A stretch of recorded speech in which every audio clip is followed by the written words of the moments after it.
थोड़ा टाइम तो यहाँ पे लामिन यमाल को लगेगा बॉयज, थोड़ा टाइम यहाँ पे यमाल को लगेगा। गेम के जो दोनों फाइनल बॉस है ना, उनको हराने में थोड़ा टाइम तो लगेगा। उसने सब चीज़ ऑलमोस्ट कर लिया है, मतलब काफ़ी हद तक उसने बहुत कुछ कर लिया है। लेकिन वही चीज़ है, जो दोनों बॉस है फाइनल के, उसको हराने में थोड़ा टाइम तो लगेगा। तो होला अमीगो दोस्तों, कैसे हो आप लोग? तो बॉयज आज हमारे पास काफ़ी ज़्यादा अपडेट्स भी है, बार्सिलोना से रिलेटेड अपडेट्स है, दूसरे क्लब्स के से रिलेटेड अपडेट है। बाकी बॉयज यहाँ पे जो नेशंस लीग का दोनों मैच हुआ है, यहाँ पे स्पेन वर्सेस पोर्चुगल, जहां पोर्चुगल अपना मैच जीती है, उसके बारे में भी थोड़ा सा यहाँ पे बात करेंगे। And most importantly France versus Germany के ऊपर भी एक आधा मिनट थोड़ा उसके ऊपर भी हम लोग थोड़ा यहाँ पे बात करेंगे। Boys let's start with the Barcelona updates यहाँ पे, क्योंकि बॉयज ये बहुत ज्यादा इंपॉर्टेंट अपडेट है। सबसे पहले बॉयज बोला जा रहा है Christiansen will leave FC Barcelona यहाँ पे। अब देखो बॉयज, हम लोग at this point of time हम लोग यहाँ पे सोच रहे थे कि कौन हमारे पास नया सेंटर बैक आ सकता है, या अगर नहीं भी आएगा कोई बात नहीं, बिकॉज हमारे पास क्रिस्टियनसन है, अराउहो रहने वाला है, सब चीज़ है, Cubarsi Inigo, we have a good centre back lineup यहाँ पे। लेकिन बॉयज अभी बोला जा रहा है कि क्रिस्टियनसन यहाँ पे बार्सिलोना छोड़ देंगे। अब देखो, क्रिस्टियनसन एक उस टाइप का सेंटर बैक है ना, जो तुम्हें काफ़ी हद तक बहुत चीज़ें दे सकता है, स्टेबिलिटी दे सकता है, मूवमेंट दे सकता है, good ball playing ability, very calm, very composed on the ball. Christiansen वो सब चीज़ें कर सकता है। लेकिन बॉयज उसका इंजरी का थोड़ा यहाँ पे इशू होता है। बट फिर भी यार मैं चाहता था क्रिस्टियनसन रहे, क्योंकि बॉयज उसके पास एक्सपीरियंस है, उसके पास कंपोजर है, वो सब चीज़ बहुत अच्छी अच्छी चीज़ें कर सकता है। एंड टू बी ऑनेस्ट अराउहो से ज़्यादा मैं उसको यहाँ पे ट्रस्ट करता हूँ क्रिस्टियनसन को, कि क्रिस्टियनसन तुम्हें अलग अलग तरीके से तुम्हें बहुत डायमेंशन देता है गेम में। एंड मोस्ट इंपॉर्टेंटली डिफेंस भी ना, मतलब पागलों की तरह डिफेंड नहीं करता है, कंपोजर रखता है। लेकिन फिर भी बॉयज बोला जा रहा है क्रिस्टियनसन इज लीविंग बार्सिलोना, जितना हद तक है यहाँ पे बार्सिलोना क्रिस्टियनसन को बेचेगी, और उसके बाद हो सकता है हम लोग किसी दूसरे सेंटर बैक के लिए जाए, बिकॉज बस फिर हमारे पास सिर्फ 3 ही सेंटर बैक बचते हैं यहाँ पे यार। अगर तुम एरिक गार्सिया को सेंटर बैक काउंट करोगे तो वो 4th सेंटर बैक है, कुंडे को भी as a 5th centre back तुम वहाँ पे काउंट कर सकते हो। लेकिन वही चीज़ है, एरिक गार्सिया और कुंडे यहाँ पे राइट बैक पोजीशन में ज़्यादा फिक्स मुझे लग रहा है for the upcoming next season, क्योंकि हम कोई नेचुरल राइट बैक तो ला नहीं रहे, तो वो लोग को उस जगह पे रहने दो।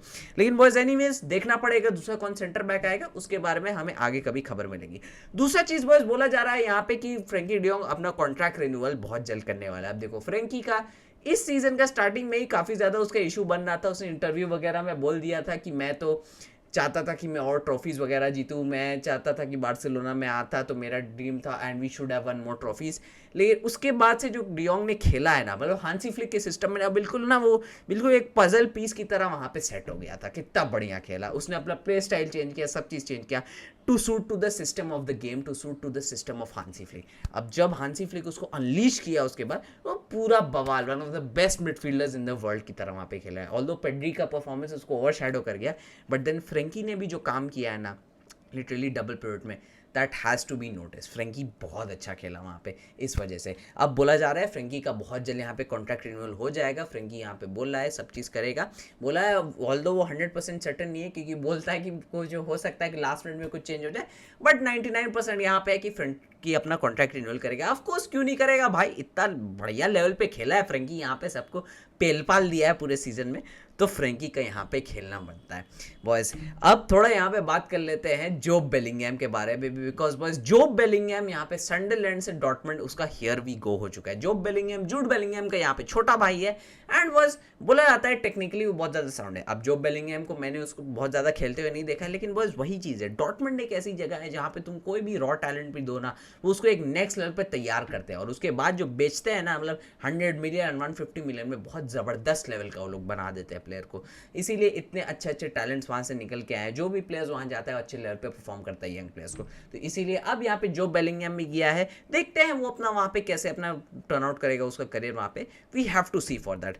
लेकिन boys talking about German teams and boys talking about the French player from a German team, यहाँ पे फ्रैंक रिबेरी यहाँ पे रोनाल्डो के स्टेटमेंट के ऊपर एक क्वेश्चन, एक रिवर्स क्वेश्चन मानते हैं कि रोनाल्डो ने बोला था कि चैंपियंस लीग जो जीता है उसको ज़्यादातर बैलन डॉर देना चाहिए यहाँ पे, लेकिन वहाँ पे रिबेरी पूछता है कि क्या यहाँ पे अब चैंपियंस लीग जीतना बैलन डॉर से रिलेटेड है। अब पूछता है फाइनली क्या ये चीज़ है। अब ये बेसिकली कॉन्टेक्स्ट वो है कि 2012 में रिबेरी ने सबसे ज़्यादा टाइटल्स जीते थे उस सीजन में, वो सब चीज़ जीत गया था ऑलमोस्ट। दूसरी तरफ रोनाल्डो के पास 0 टाइटल्स थे उस सीजन में, 0।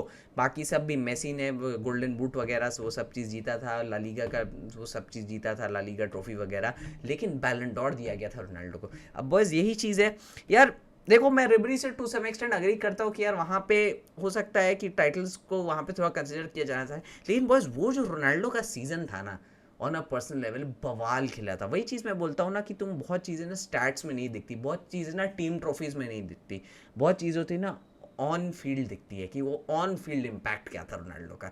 एंड उस टाइम पे जो रोनाल्डो ने इम्पैक्ट किया था ऑन फील्ड में, that was marvellous.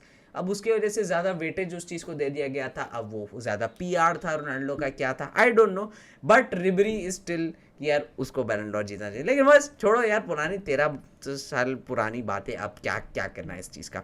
Anyways that won't change anything. दूसरा चीज़ बस यहाँ पे Real Madrid has finally signed Franco Mastantuono. यहाँ पे फ्रैंको मुस्तांतुएनो वहाँ पे रिवर प्लेट से अर्जेंटीना का मिडफील्डर है, उसको साइन कर लिया गया। जैसे मैंने आपको बताया था कि ऑलमोस्ट सब चीज़ होने वाला है। 45 मिलियन का यहाँ पे डील पे साइन किया है। तो बॉयज रियल मैड्रिड बिल्कुल बहुत अच्छे से रीइंफोर्समेंट्स यहाँ पे कर रहे हैं। एक ट्रॉफीलेस सीजन उनका यहाँ पे गया है सब जगह। डिफेंस में अच्छा अच्छा रीइंफोर्समेंट लाया, डीन ह्यूसन को लेके आए, ट्रेंट को लेके आए, लेफ्ट बैक में करेरास को लेके आने वाले हैं, मिडफील्ड में भी यहाँ पे इसको लेके आ रहे हैं, यहाँ पे मस्तंतुएनो को टू कंट्रोल द गेम और वो सब चीज़। दूसरा चीज़ बोला जा रहा है निको पास जो उनका प्लेयर है जो लोन पे गया हुआ है उसको भी वापस लेके आ जाएंगे। तो Real Madrid are going good in the transfer market, काफ़ी अच्छा ट्रांसफर मार्केट यहाँ पे रियल मैड्रिड का गया है। और बस दूसरी चीज़ ये भी बोला जा रहा है कि रियल मैड्रिड एक और सीक्रेट साइनिंग के ऊपर काम कर रहे हैं। अब वो कौन है वो हमें आने वाले दिनों में पता चलेगा। Now boys let's talk about both the games. यहाँ पे सबसे पहले अगर फ्रांस जर्मनी के बारे में मैं थोड़ा यहाँ पे बात करूँ तो बॉयज फ्रांस जर्मनी बिल्कुल ही ना, मतलब कि एक वन साइडेड गेम हुआ in terms of score line, लेकिन one sided in terms of the play. यहाँ पे जर्मनी पूरा मैच को बेसिकली डोमिनेट कर रहे थे, काफी ज्यादा चांस पे चांस, चांस पे चांस, चांस पे चांस, लेकिन वही चीजें क्लिनिकलनेस नहीं थी। फाइनल थर्ड में जाके बॉक्स के अंदर जाके क्या तो बेकार शॉट मार दे रहे या तो कुछ इधर उधर कर दे रहे।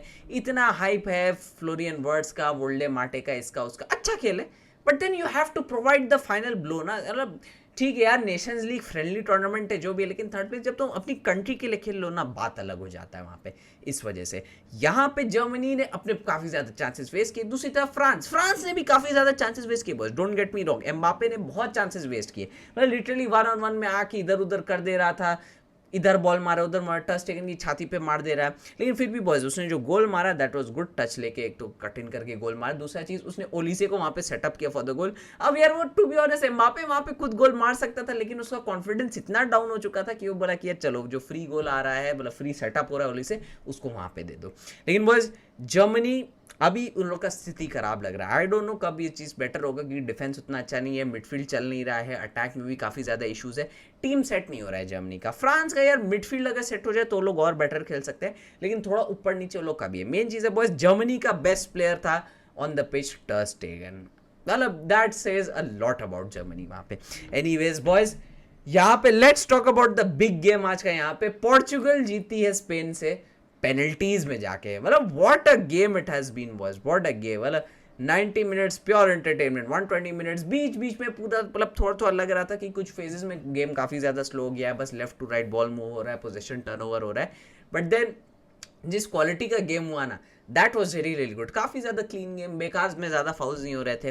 बस टॉकिंग अबाउट यहाँ पे जो गोल्स आए, दोनों टीम के अच्छे अच्छे गोल्स आए यहाँ पे। सबसे पहले तो यहाँ पे जो न्यूनो मेंडेस ने गोल मारा, दैट वाज अनसेवेबल भाई, जो उसने गोल मारा दैट वाज एब्सोल्यूट बैंगर वहाँ पे उसका, मतलब लिया, टच लिया, सेटअप किया और पूरा bang. Nuno Mendes was the best player on the pitch today, वो there was no doubt about it. Portugal की तरफ से भी and overall Nuno Mendes best player वहाँ पे था। दूसरा चीज़ रोनाल्डो ने भी अपना गोल काफ़ी अच्छे से लिया। देखो रोनाल्डो को चांस नहीं मिल रहा था कभी, ना ही कुछ, ना ही कोई हेडर वेडर कुछ नहीं, लेकिन वही चीज़ है बॉयज, रोनाल्डो का एक चांस उसको मिलता है and he scores on that. वहाँ पे कुकुरेया को पुश करके, कुड हैव डिफेंडेड वेल कुकुरेया वहाँ पे, लेकिन मिसजज करके बॉल को and Ronaldo taps it in home वहाँ पे, तो वहाँ पे निकल गया।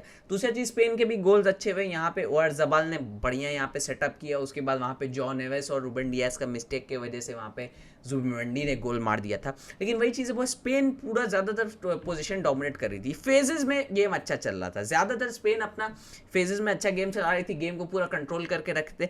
पोर्चुगल अच्छा एक मिड ब्लॉक बना के बैठे थे वहाँ पे, क्योंकि उनको पता था कि स्पेन के अगेंस्ट तो हम पूरा टाइम प्रेस नहीं कर सकते, हर टाइम बॉल नहीं विन कर सकते, वो लोग इतना अच्छा बॉल रोटेट करेंगे। तो वो लोग ना Portugal did what they had to do, वहाँ पे अच्छा मिड ब्लॉक बनाया, अच्छे से डिफेंड किया, जरूरत पड़ी तब अटैक पे जा रहे थे। और वो आते आते एक्स्ट्रा टाइम में तो पूरा राफेल लियाओ के भरोसे बैठ गए थे कि तू कुछ कर दे, बाकी तो हम लोग यहाँ पे पीछे ही बैठ के रहेंगे। 90 मिनट्स के बाद लग रहा था कि दोनों टीम्स ही पेनल्टीज के जा रही थी, स्पेन ही थोड़ा बहुत कुछ अटैक कर रहे थे, बाकी राफेल लियाओ उधर से कुछ अटैक कर रहा था। टॉकिंग अबाउट यहाँ पे लामिन यमाल को स्टॉप करने का वो लोग ने क्या स्ट्रेटेजी लगा दिया कि उसके ऊपर 3 प्लेयर लगा दो, 3 प्लेयर से ओवरलोड कर दिया था, निको विलियम्स का साइड पूरा खुला छोड़ दिया था, इसे निको विलियम्स ऊपर नीचे कर रहा था।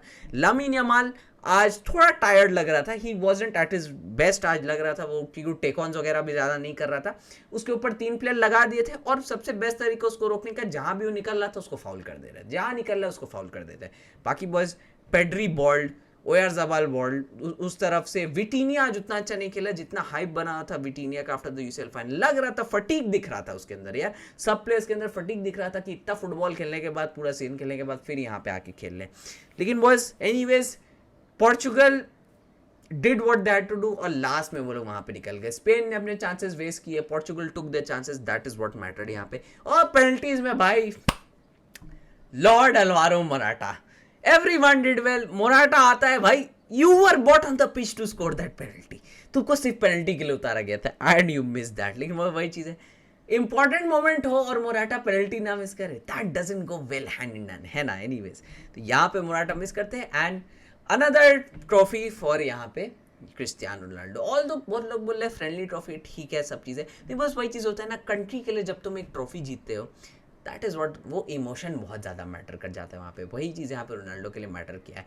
रोनाल्डो के आने के बाद से ही पोर्चुगल इतना नेक्स्ट लेवल पे रेलिवेंट हुआ है, पहले भी रेलिवेंट था, अभी बहुत ज़्यादा रेलिवेंट है सब चीज़ में, सब टूर्नामेंट्स में जो जाता है टू सम एक्सटेंट थोड़ा फेवरेट्स बन के लोग जाते हैं। That is what Cristiano Ronaldo can do. Anyways, boys, that being said, मैं इस वीडियो को ये पेन करता हूँ। बॉयज वीडियो पसंद है, वीडियो को लाइक कर देना, चैनल को सब्सक्राइब कर देना बॉयज, एंड बॉयज मिलूंगा आपसे बहुत जल्द अगले वीडियो में, तब तक के लिए बाय बाय, हस्ता ला विस्ता।